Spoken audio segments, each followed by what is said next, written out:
You take a seed, you plant it, you grow it, you dry it, you roll it, you smoke it. You take a seed, you plant it, you grow it, you dry it, you roll it, you smoke it, and it goes down smooth. Hey! Spanning the continent to bring you the truth about cannabis and marijuana law reform. I smoke pot and I like it a lot. The Russ Belville Show. The voice of the marijuana nation. It's like marijuana ought to be legalized. Good people smoke marijuana. Now, here's your host, Radical Russ Belville. Good day, tokers and tokettes and non-toking lovers of liberty. It is Monday, April 17th, 2017, and it's got to be 420 somewhere in the world. It's episode number 924, and coming up on today's show, in the news, there's word of conflict between Jared Kushner, the president's son-in-law, and Attorney General Jeff Sessions on criminal justice reform.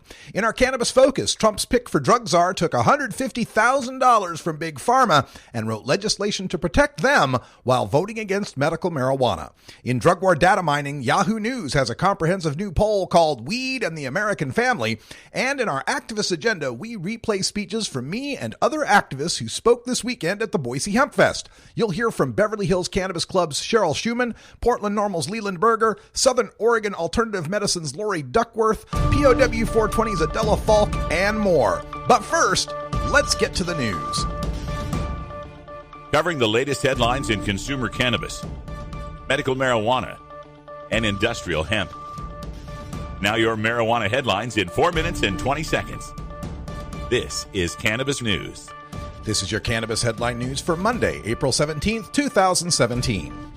The New York Times reports that the president's son-in-law, Jared Kushner, has pushed to overhaul the criminal justice system, a goal that Donald Trump embraced as a candidate near the end of the campaign when he tried to siphon black voters away from Hillary Clinton. But Mr. Kushner is running into opposition from Attorney General Jeff Sessions, who favors toughening, not relaxing, mandatory minimum sentences.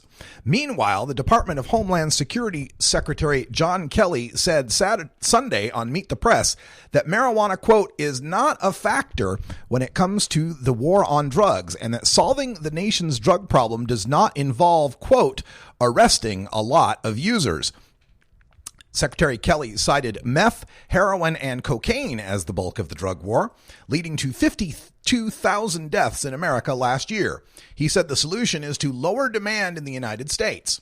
Recent data shows that access to medical marijuana reduces the demand for opiate painkillers, but Attorney General Sessions recently dismissed that science as, quote, stupid, end quote.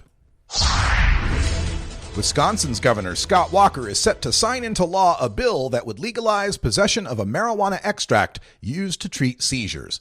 The governor has scheduled a bill signing for Monday in Burlington. The Republican-controlled legislature this year approved a bill to make cannabidiol legal with a doctor's certification. The oil doesn't produce a high. Parents of children who suffer seizures say it can ease symptoms. Walker said earlier he supported a narrowly crafted measure on medical marijuana.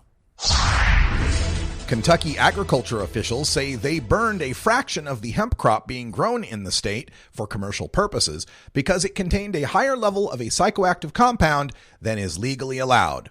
About 100 pounds of hemp were burned Thursday, said Brent Burchett, director of plant marketing for the state agriculture department. Grower Lindsay Todd cultivated most of the burned hemp, which was to be turned into medicine.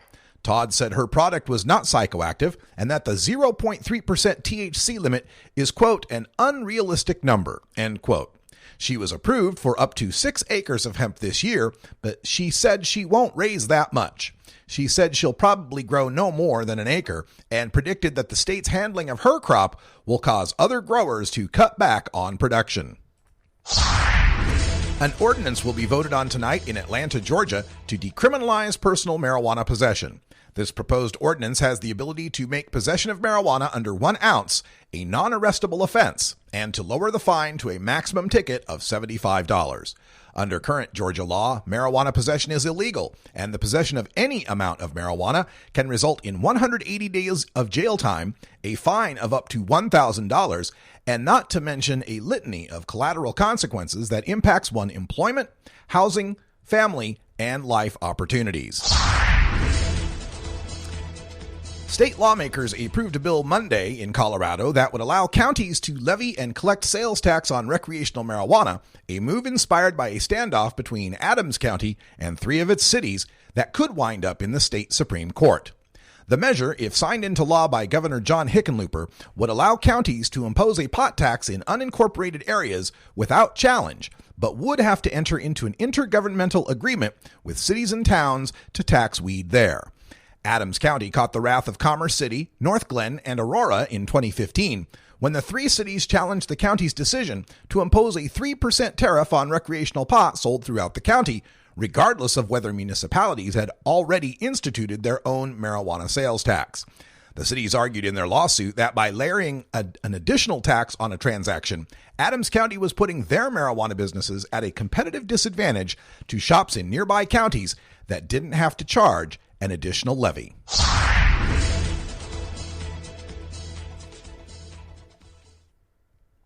Regulations for Ohio's medical marijuana growers have been finalized. Cleveland.com is reporting that the state regulatory boards have allowed marijuana to be grown on up to 24 licensed sites statewide. This has been your Cannabis Headline News for Monday, April 17th, 2017. I'm Russ Belville. In the interest of fair and balanced journalism, the Russ Belville Show presents the anti-drug public service announcement of the day. Don't kid yourself. Taking drugs does mess up your life. It's not cool anymore. This has been the Russ Belville Show's anti-drug public service announcement of the day, exclusively on RadicalRuss.com.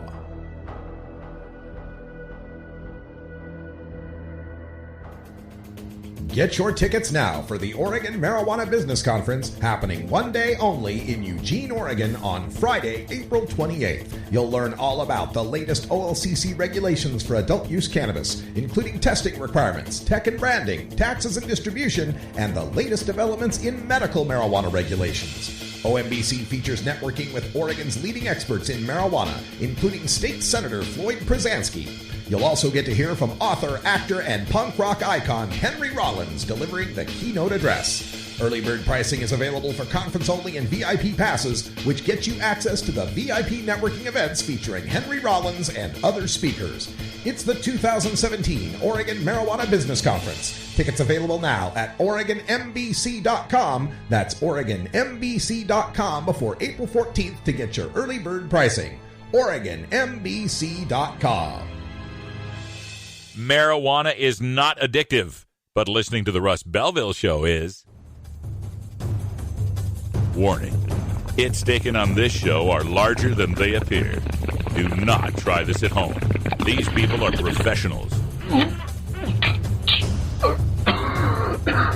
Or at least they pay me to say that. Is this right?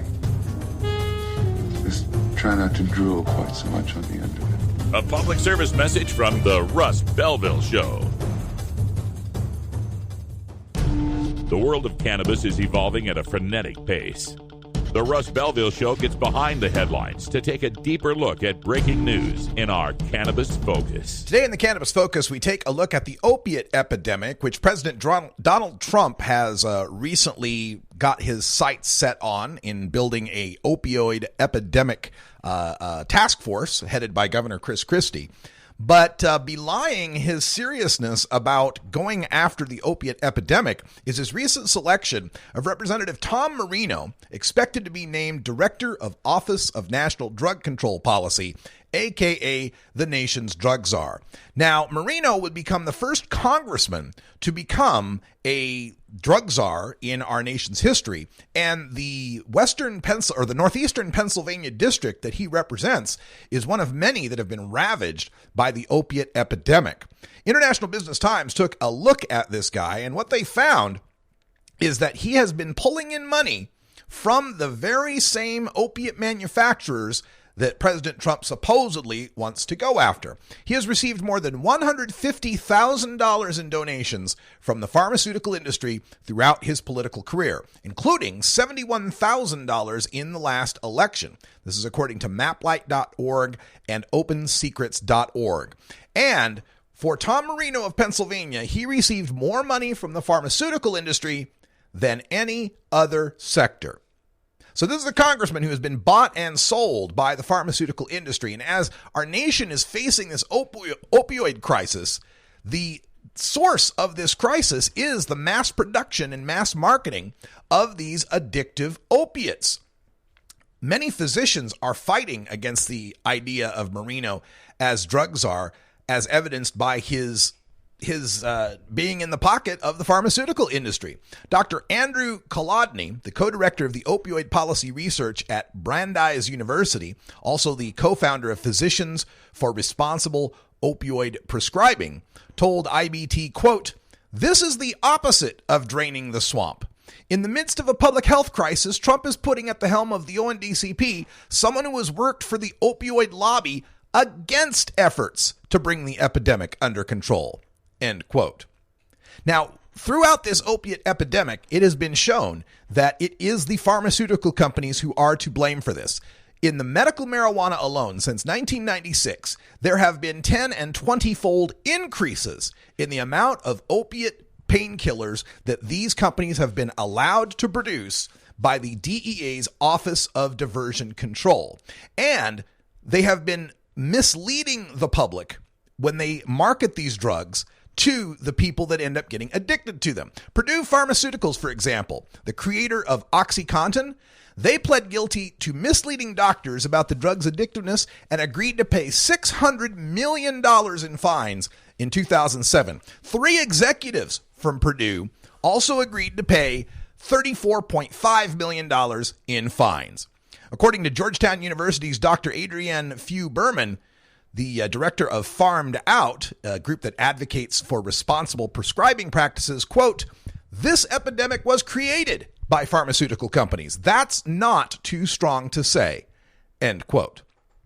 The growth of opiate use in this country throughout the 90s and the 2000s is shown in a chart that they put with the story, deaths from prescription drugs in the U.S., opiates making up the vast majority of the deaths from prescription drugs, with under 5,000 before the year 2000 to well over 20,000 now in the most recent year, 2015.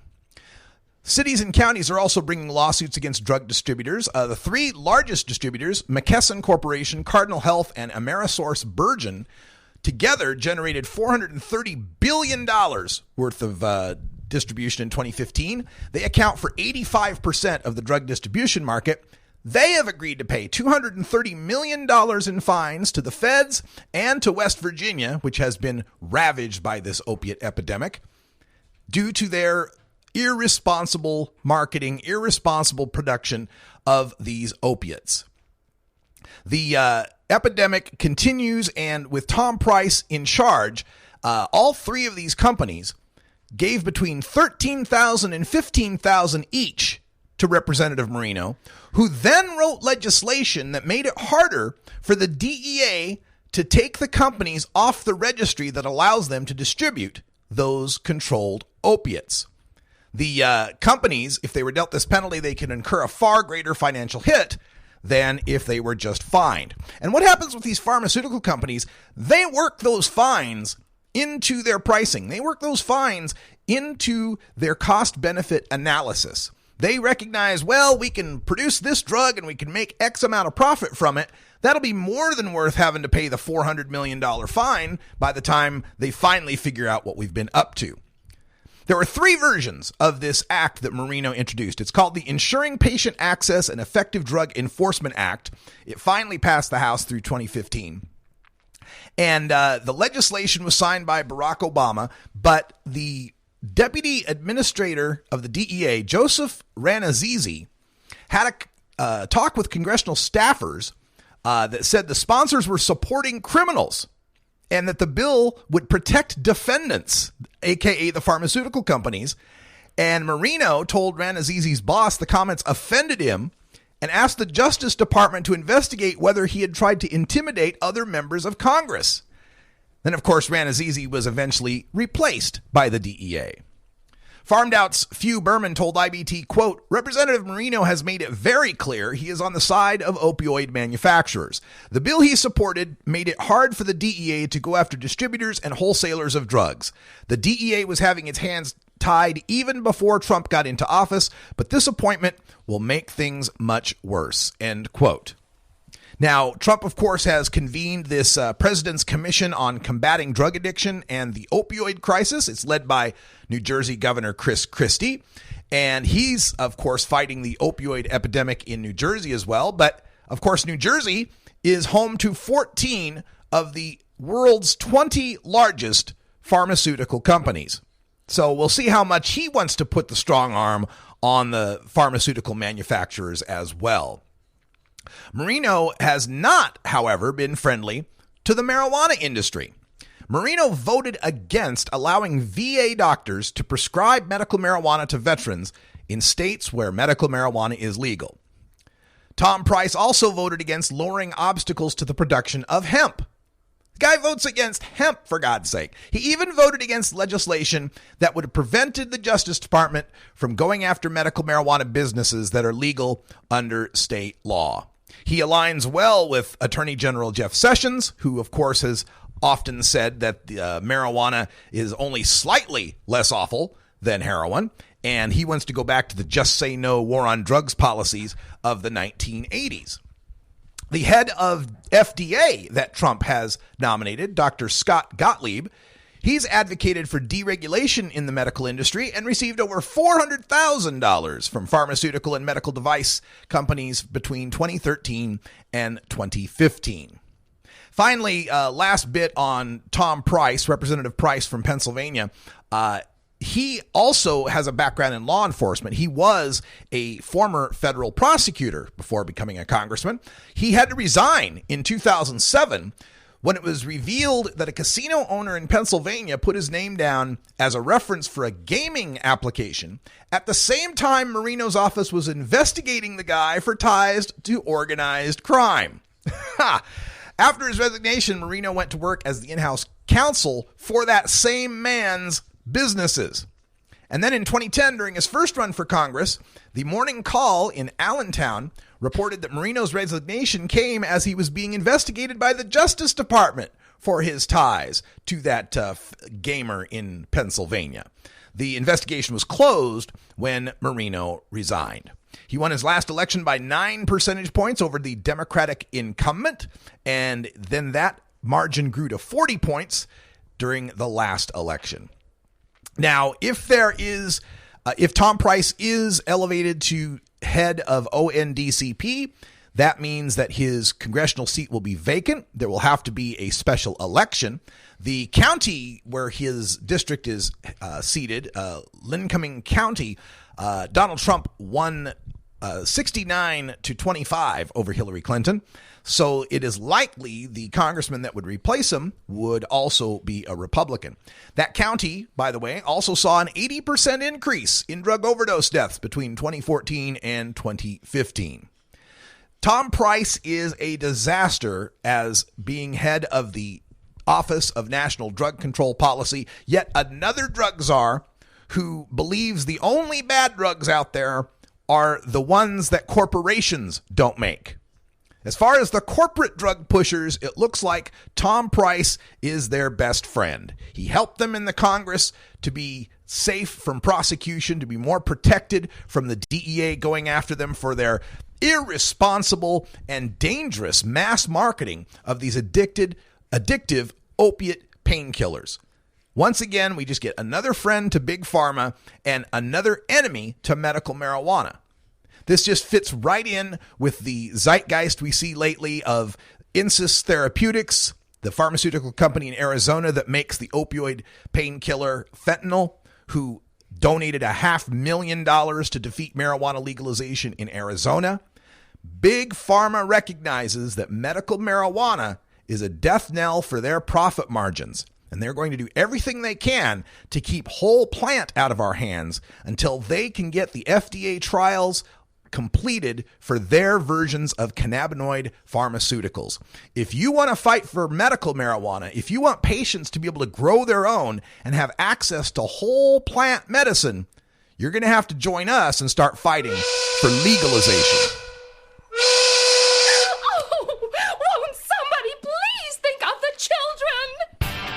We are thinking of the children. We're thinking about getting them better cures than the opiates and the benzos and all the terrible drugs that we're pumping into these kids day after day. It's 4:20 in the Mountain Time Zone. Happy 4:20 to my friends in the Rocky Mountains.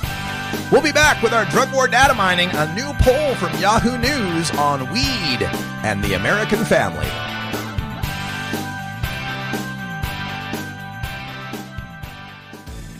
At Herbie's Cannabis Seeds, we pride ourselves on bringing you the best quality seeds from the world's most respected cannabis seed producers, all at the lowest online prices. You can find Herbie's Seeds at herbiesheadshop.com. All cannabis seeds are sold as souvenirs and as a means of preserving cannabis genetics. Herbie's Seeds in no way intends to condone, promote, or incite the use of illegal or controlled substances. We strongly urge all prospective customers to check their national laws prior to placing an order. Herbie's Seeds at herbiesheadshop.com. Proud sponsors of the Russ Belville Show and 420 Radio.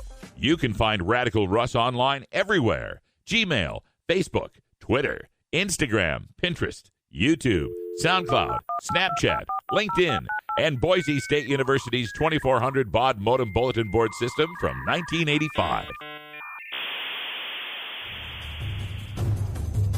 Warning. Hits taken on this show are larger than they appear. Do not try this at home. These people are professionals. Or at least they aim you to say that. Are you sure this is legal? I don't know. It's fun though, isn't it? A public service message from the Russ Belville Show.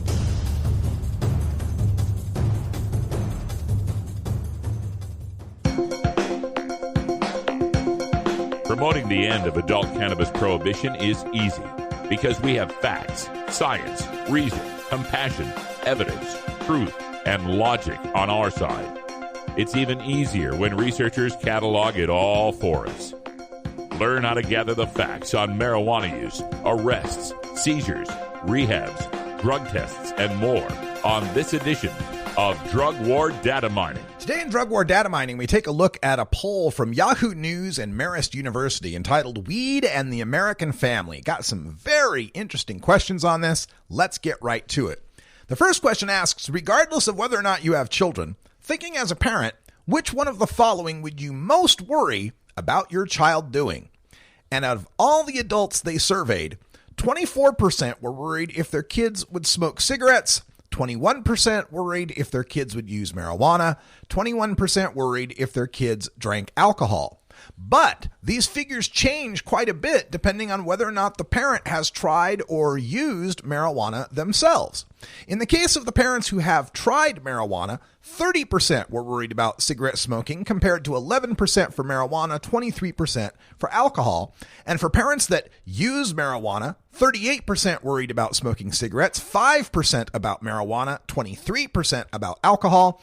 And for those parents who regularly use marijuana, 42% worried about smoking cigarettes, with only 3% worried about using marijuana and 24% about drinking alcohol. This shows us that the parents with increasing use of marijuana are still about the same worry when it comes to alcohol, but their worry increases for cigarettes and decreases for marijuana. When asked whether or not you have children, when that same question was asked as far as men and women go, the figures were just about the same, as were the figures for asking people by race. Not much difference there in the parental questions. Then, when we take a look at the question for... Got to scroll down here just a bit. There's so many. Have you smoked cigarettes? That's not the one I wanted there. Let's get through to it here. So many questions. I didn't scroll through this quickly. Of the people they asked, have you yourself ever tried marijuana? Of national adults, 52% now say they have tried marijuana. We now have a majority of American adults admitting that they have tried marijuana. Now, this breaks down 55 versus 49, men versus women. More men have smoked than women. And when we look at these figures by race, white folks, 53%, African Americans, 54%, Latinos, 43% on whether or not they have used marijuana, even just once. Another question asks about their use of alcohol and cheating on tests and all sorts of interesting questions here in the survey. The other interesting point in this poll, a couple more interesting points to note in this poll, is that according to the poll, 83% support legalization of marijuana for medical purposes, but are divided about adult use. 49% approval for adult use, 47% disapproval for adult use. 60% of the parents who use marijuana at least once or twice a year say their children are aware that they use it. And 54% of them have spoken directly to their kids about their marijuana use. Similarly, 72% of adult children who use pot say their parents know that they do. 72% are out of the cannabis closet to their parents. In fact, many families are now taking marijuana together. Already nearly half, 47% of parents who use marijuana say they have consumed it in front of their adult children, shared it with them, or done both. And more than 1 in 4 users say they've consumed marijuana in front of or with their own parents. The poll also shows that adults who have had some experience with marijuana, whether they use it regularly or tried it just once, are less likely to be concerned about their effects of marijuana on themselves or others. This suggests, of course, people with experience with marijuana know that the reefer madness lies are just that. And as more people become aware of this and know other people that use cannabis, it's a whole lot more likely that this number is going to decrease. The number of people who think marijuana use is somehow dangerous.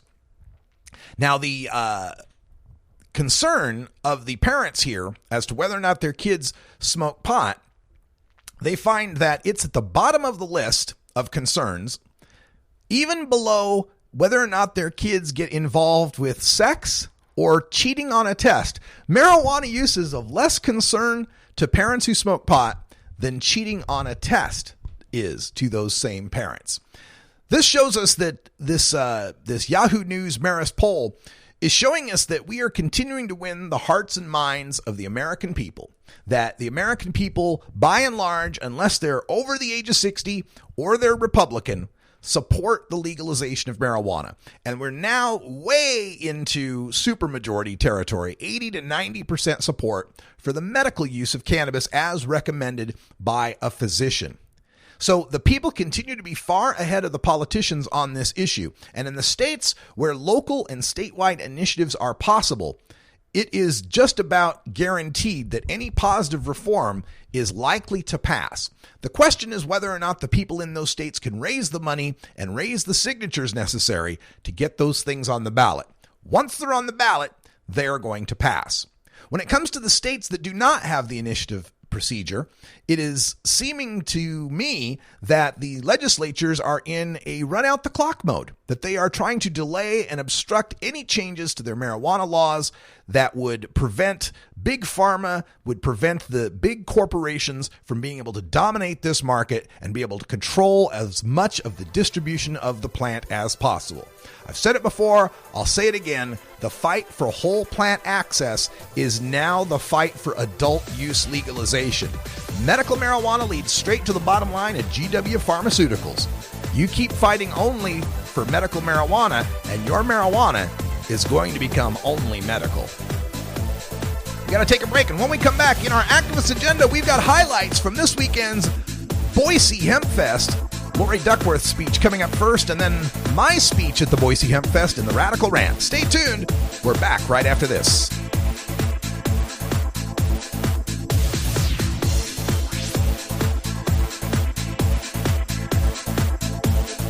This is the Russ Belville Show on CannabisRadio.com.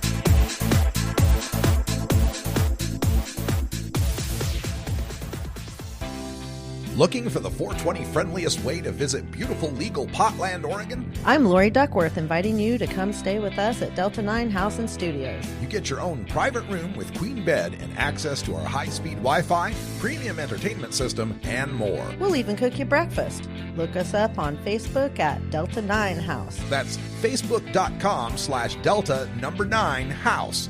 Delta 9 House is booked through Airbnb and licensed by the City of Portland. The Russ Belville Show, providing dictionaries to drug czars since 2009. Warning. Hits taken on this show are larger than they appear. Do not try this at home. These people are professionals. Or at least they pay me to say that. Hey, this is great, man. A public service message from the Russ Belville Show.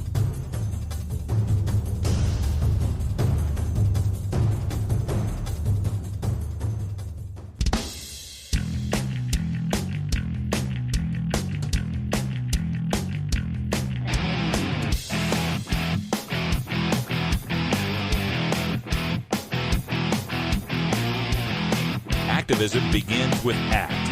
The Russ Belville Show features the stories of hardworking grassroots activists working for an end to prohibition in today's activist agenda.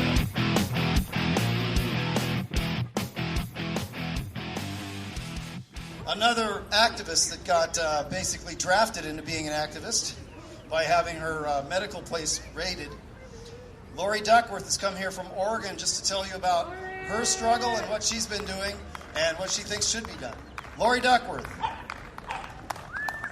Hi, everybody. It's great to be back in Boise.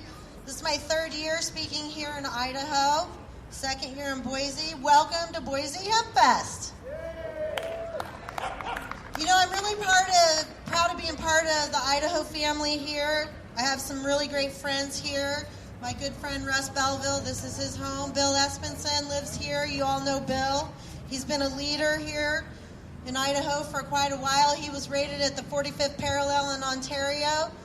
And like Steve said, I was rated too down in Medford, Oregon. I was the former director of Southern Oregon Normal for 4.5, almost 5 years. My facility sat next to the federal courthouse in Southern Oregon, and if you remember me talking last year, or you've followed my story, it's tough in Southern Oregon. We had that wonderful Sheriff Mike Winters. You might remember him from the shows on TV, hanging out of the helicopter saying he was going to end cannabis and all the grows. Oregon, well, it didn't quite work. We're legal in Oregon now, and you all know that because you shop regulated. Thank you, Adela.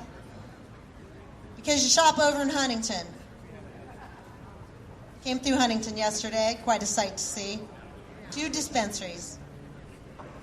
We made that possible in Oregon 18 years ago with the Oregon Medical Marijuana Act. You heard my good friend Lee Berger just tell you the story about Jack and John starting Voter Power with himself, Lee Berger. Voter Power was a great organization. I was part of Voter Power for a long time before starting Southern Oregon Normal.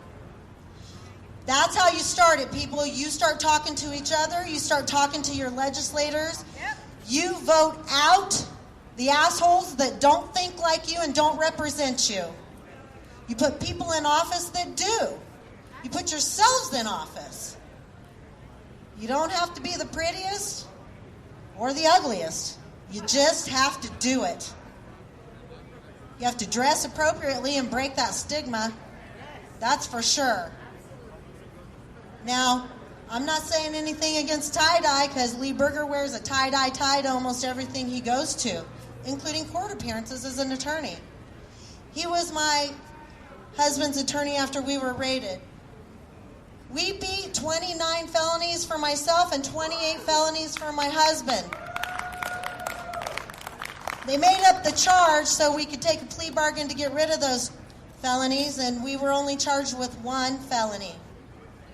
The felony was delivery of more than 1 ounce of cannabis to another medical marijuana card holder for no consideration, which under the Oregon Medical Marijuana Act is legal. But it was the only way we could beat the 29 and 28 felonies. We got 11 months of bench probation, and our guns and ammunition were returned to our adult son still living in our home. That's never been done in the state of Oregon. We had to close Southern Oregon Normal. I moved away from Southern Oregon into Portland, kept working in the cannabis business, running a clinic, certifying people for the Oregon Medical Marijuana Program. We've got over 76,000 patients when once they only thought there'd be about 500. I got to keep my patient card. And after we were convicted, I was diagnosed with cancer. I fought for 2 years, no chemo, no radiation. 2 months ago, I'm lily white clean. Don't ever let anybody tell you that your use of cannabis is wrong. It's not. I'm a mother, I'm a grandmother, I'm a community leader, I'm a businesswoman, and I will never stop fighting for what is right, and neither should you. Don't ever let anybody put shame upon you. But you've got to get involved. I stay pretty close with all the people over here by phone, fax, email, Skype. I hear that a lot of you have just been waiting on everybody else to get it done. And that's not how you get it done.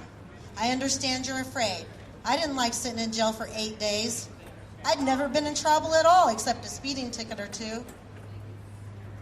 That's how they control you. That's how Butch Otter controls you.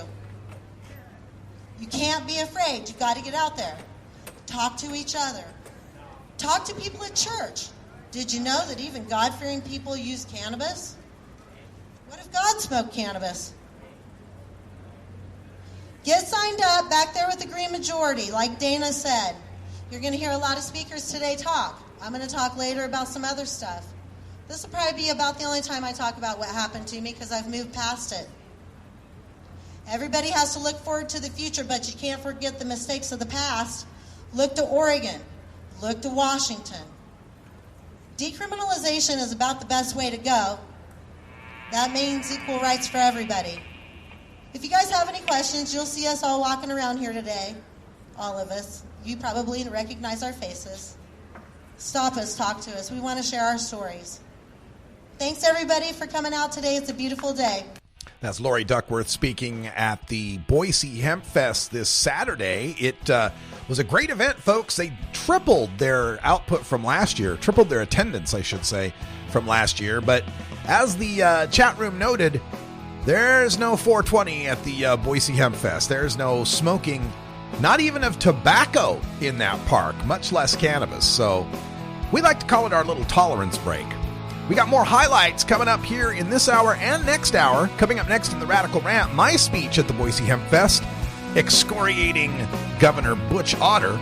Then in hour 2, you hear from Kat Jeter, Craig Baresh, Cheryl Schumann, Megan Holt, and Adela Falk. Stay tuned. We're back after this. This is the Russ Belville Show on CannabisRadio.com.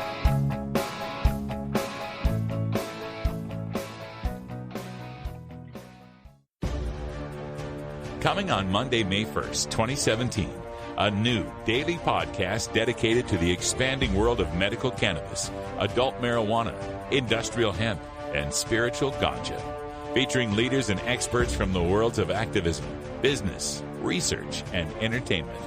It's the Marijuana Agenda with Russ Belville, premiering May 1st on MJAgenda.com. Learn more at MJAgenda.com. You're not high. You're listening to the Russ Belville Show. Victory over drugs is our cause, a just cause. All right. Maybe you're high, too.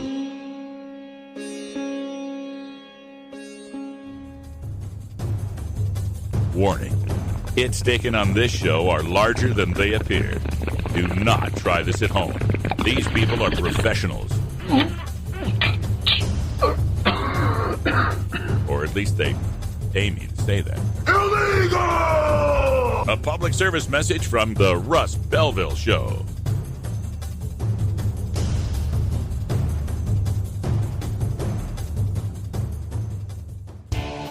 total war against public enemy number one. 10 federal criminal penalties for 1 ounce of marijuana. Marijuana is probably the most dangerous drug. Legalization is just another word for surrender. I experimented with marijuana and didn't inhale. This is not medicine. This is a Cheech and Chong show. Encourage people to use less drugs. I am him. That was the point. I think it would be a mistake to legalize. Negative reports coming out of Colorado. Good people don't smoke marijuana. Radical Rant. My friend Russ. Give it up for Lori Duckworth, everybody. Does that woman look like a convicted felon to you? Does that look like a big bad criminal walking off the stage? Does that look like somebody who needs to be behind bars? I don't think so. Do you think so? Hell no. Who out there likes marijuana? Who out there likes hemp? Who out there likes cannabis? Who out there likes ganja? How many more synonyms for marijuana do you think I can think of?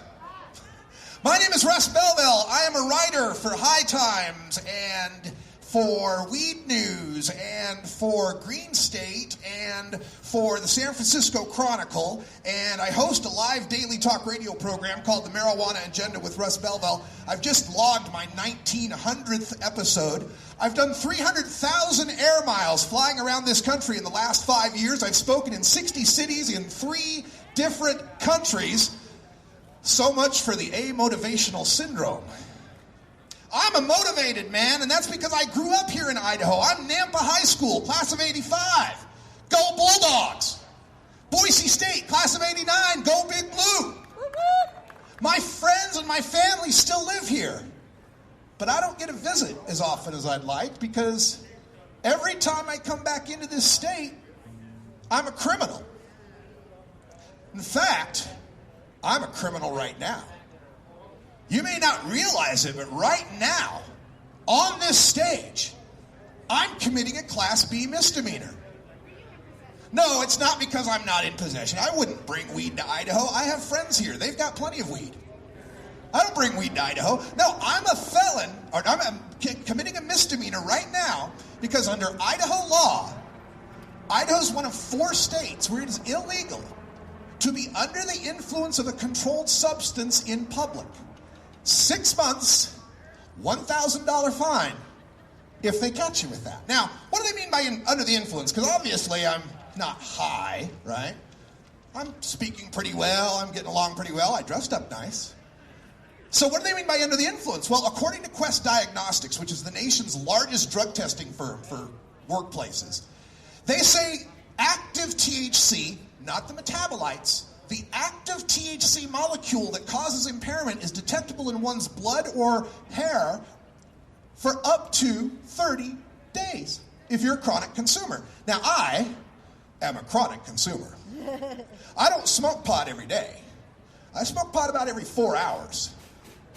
So, yesterday I was in Oregon, and I'm above the age of 21 in the state of Oregon, so it is perfectly legal for me to consume cannabis. And thanks to my friends at Hot Box Farms out there in Huntington, Oregon. Have you guys made the drive to Huntington? Who's made the drive to Huntington?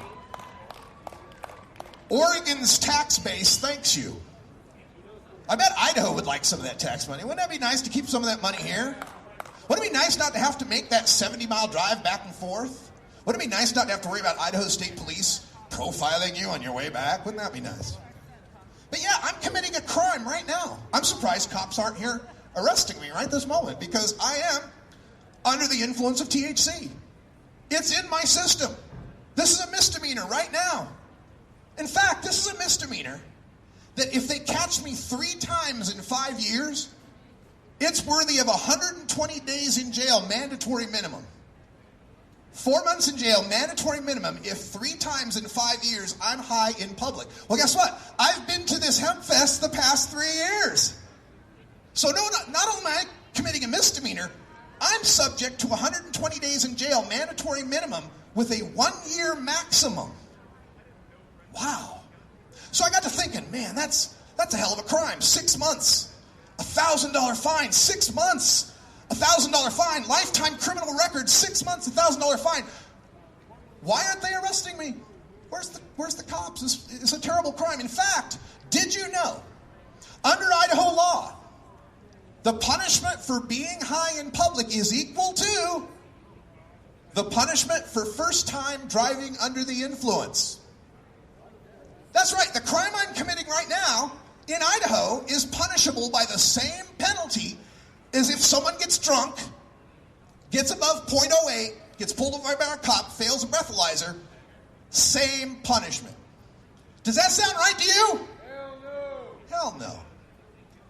In fact, if I walked off this stage right now and selected one of you at random and punched you in the face, that's a simple assault, Class B misdemeanor, 6 months, $1,000 fine. Just like being high in public. Does that sound right to you? Hell no. If I was going to school back at Boise State University over there across the river, and I formed a little club, and I decided, hey, if you want to join my little club at school, you got to wear a pink T-shirt and some panties on your head and go around waddling like a duck. That's called hazing. That's a 6-month, $1,000 fine, just like being high in public. In fact, let's say you've got a room. You've got a room somewhere. You got a building somewhere. It's got a locked door. I want to see what's inside that room. So I go and make a fake key. I counterfeit a key to break into your locked room. Guess what? 6 months, $1,000 fine, just like being high in public. It doesn't even have to be a room, folks. It could be your computer. I'd like to get in your computer. Now, I'm not going to delete anything. I'm not going to post anything. I'm not going to mess up anything in your computer. But I'm going to hack into your computer. 6 months, $1,000 fine, just like being high in public. Well, maybe I'd like to change these laws. Maybe I think it's dumb that being high in public is 6 months, $1,000 fine. So I get in my car in Portland and I drive over here to Idaho during election day, and I go and I fraudulently vote, because I'm not registered to vote in Idaho. I commit voter fraud. Guess what the penalty for that is? 6 months, $1,000 fine, just like being high in public. Now, suppose the state of Idaho is pretty upset that I committed voter fraud, and they want to take me to court, take me to criminal court, and they've got you, all of you folks out here that heard me say this, and so you're all witnesses. And I know you're going to testify against me, so I come to Idaho, and I come up to your house, and I knock on your door, and I say, hey, don't you testify against me. You're going to regret it. Oh, you really don't want to testify against me. That's called intimidating a witness. That's a Class B misdemeanor, for which the penalty is 6 months, $1,000 fine, just like being high in public. Finally, first time driving without a license. If I don't have a driver's license in Idaho or any other state, and I get in a car and they pull me over, the penalty for that is 6 months, $1,000 fine, just like being high in Idaho.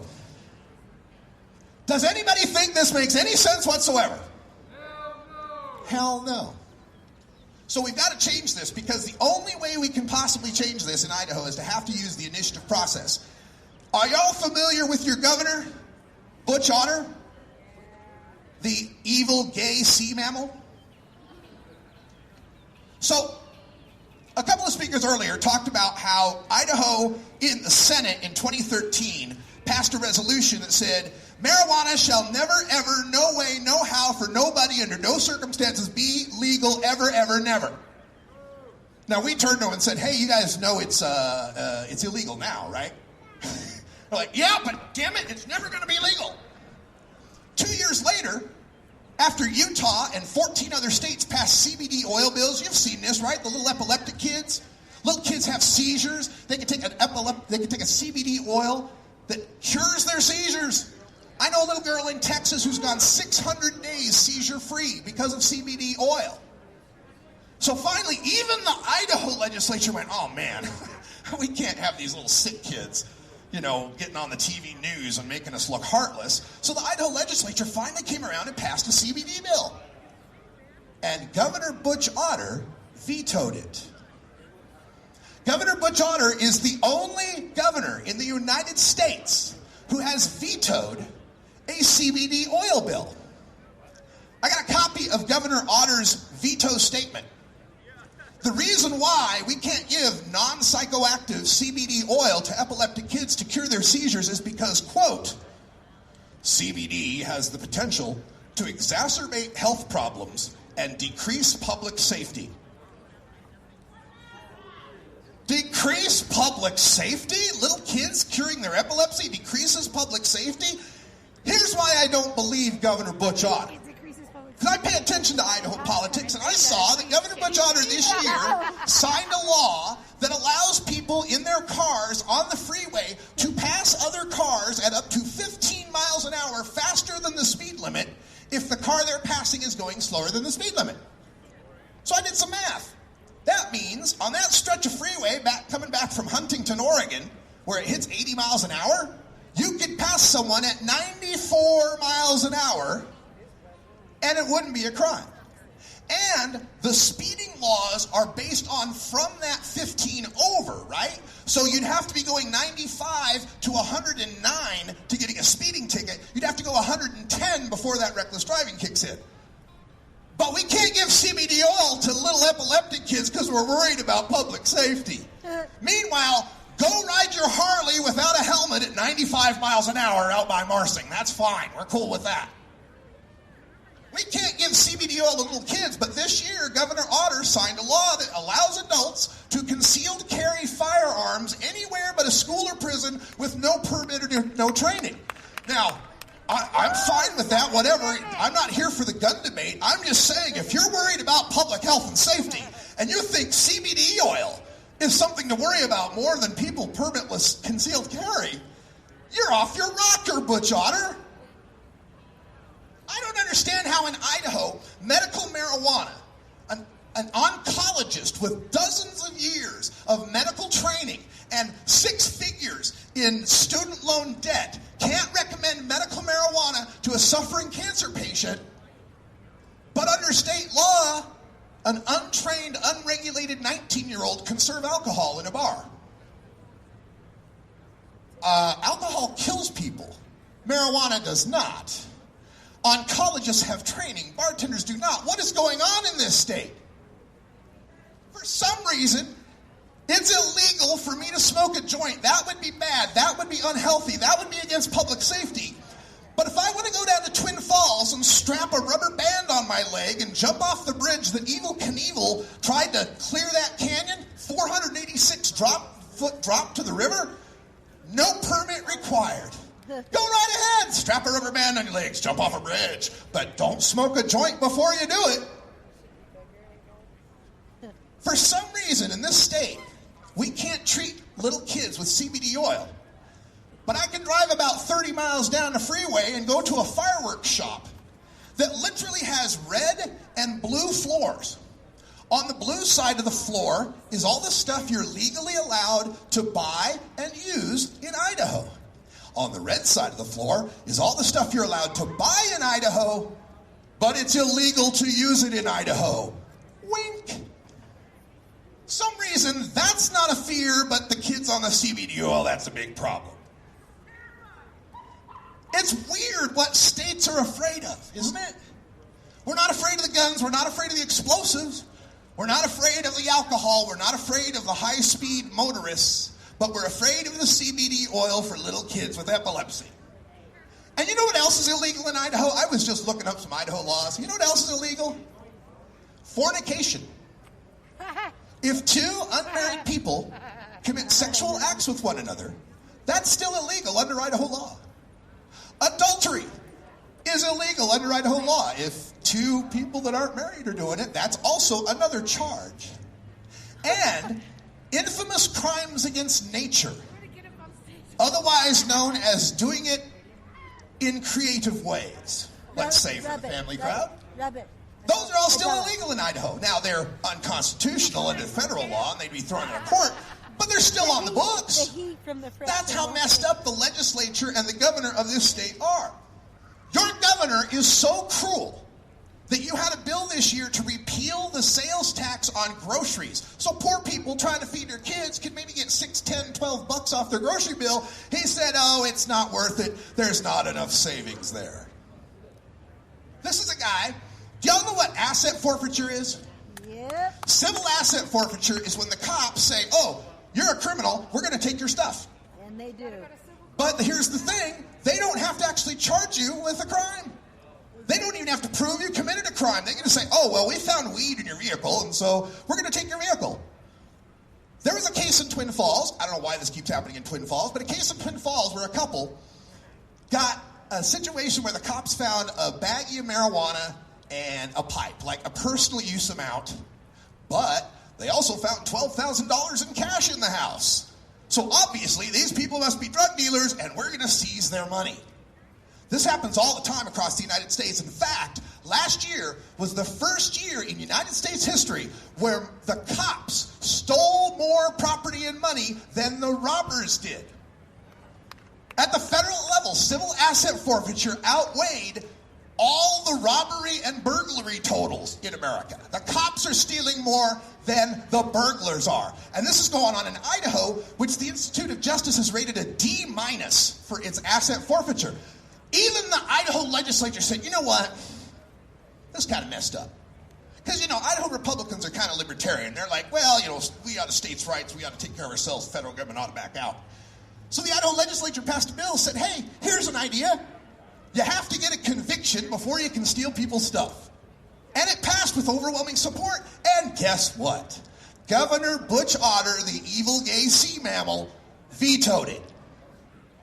That's the problem. Governor Butch Otter. Now, in every state across the land and at the federal level, we have checks and balances.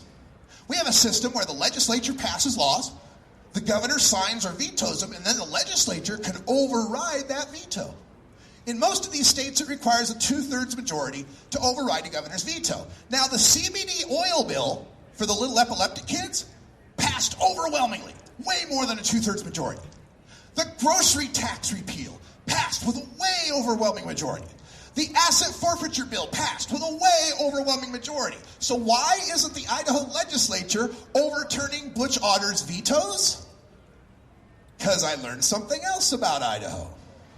Idaho is one of only 6 states with an override-proof governor. And the reason why is because only the governor can call the legislature into session. So guess what he does? He waits till the last day of the session, vetoes everything, closes shop, and says, bye, everybody. And they can't do a thing about it. They can't convene themselves back into session to change that law. That's what you're up against here in the state of Idaho. And I give you that long diatribe about the law here, long diatribe about the politics here, to make it crystal clear that if you want change in this state, you can't come up to me and say, hey, Russ, when are they going to legalize marijuana? Because that's the wrong question. The question is, when are you going to legalize marijuana? Every state that has legal marijuana so far has passed it through the initiative process. Every state that has legal marijuana so far banded together with volunteers, people just like you, who had an idea, who had a passion, who had a need to change these laws, to end this cruel prohibition, to say, Butch Otter, and to help the kids that need CBD oil. Are you with me? Will we end this? I'm going to pull down a tradition from Seattle Hempfest, where I've been going for over 10 years now. My good friend Steve up there, emceeing all the time. Let's get some positive vibes here, and let's let them hear it at the Capitol. Give me an H! H! Oh, come on now. That's just a lowercase h. I need like a capital H. Give me an H! H! Give me an E! E! Give me an M! H! Give me a P! P! What's that spell? H! What's that smell? H! Well, not here, but what are we going to legalize? All right, that was my first speech in the morning at the Boise Hempfest. Took place at the Julie Davis Park, an amazing event. Sarah Frank and all the volunteers, Bill Espenson and Billy Fisher and Ryan and who else am I? So many of you, I can't even name y'all. Hope you enjoyed some of the photos from the event as well. We've got more highlights coming up for you live viewers that are watching on YouTube. For you podcast listeners, that's all the time we got for the first hour. Thanks for joining us. And remember, the marijuana agenda starts on Monday, May 1st. Same place, same time, same guy, same news. New look, new sound. So join us Monday, May 1st for the Marijuana Agenda. And follow us at MJ Agenda Show on Twitter and MJ Agenda on everything else. For everyone here at Delta 9 Studios, I'm Radical Russ. Thanks for joining us. And until next time, take care of each other, tokers. This is the Russ Belville Show. The Russ Belville Show is blogging and podcasting daily at RadicalRuss.com. You take a seed, you plant it, you grow it, you dry it, you roll it, you smoke it. You take a seed, you plant it, you grow it, you dry it, you roll it, you smoke it. You take a seed, you plant it, you grow it, you dry it, you roll it, you smoke it, and it goes down smooth.